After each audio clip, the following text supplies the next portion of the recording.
How do genetic factors cause bipolar disorder? Imagine your genes as a huge instruction manual that shapes many parts of your body and mind. When it comes to bipolar disorder, it's not just one page or one typo that causes it.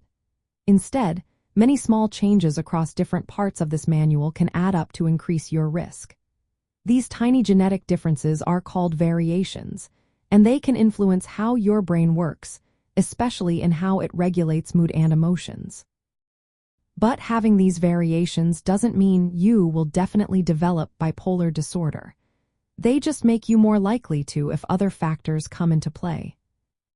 Research shows that genetics play a big role in bipolar disorder, with heritability estimates ranging from about 40% to 80%.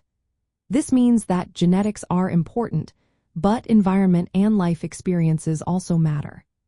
If someone in your family has bipolar disorder, your chance of developing it is about 10 times higher than someone without that family history. Still, most relatives of people with bipolar do not get the disorder, which shows that genes alone are not enough. Other things, like stress, trauma, or life changes, can trigger the condition in someone who is genetically predisposed. Scientists have identified certain genes linked to bipolar disorder, such as variations in the genes called CACNA 1 degrees Celsius, ODS4, and NCAN. These genes are involved in how brain cells communicate and how brain circuits develop.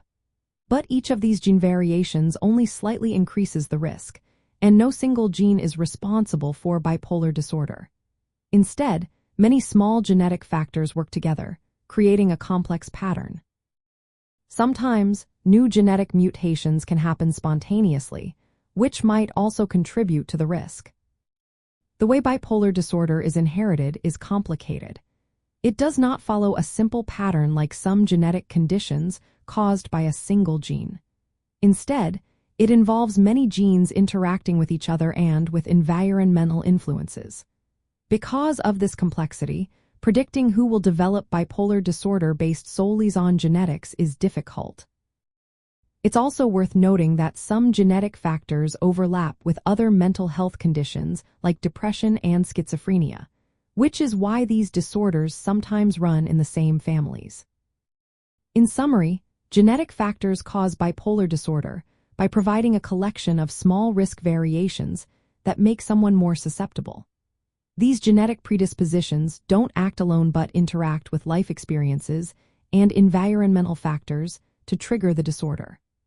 Understanding the genetic influences helps explain why bipolar disorder often runs in families but also why it doesn't affect everyone with a family history.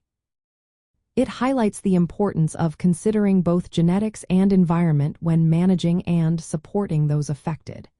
If you have concerns about your own risk, it's always best to speak with a healthcare professional who can provide personalized guidance based on your unique situation.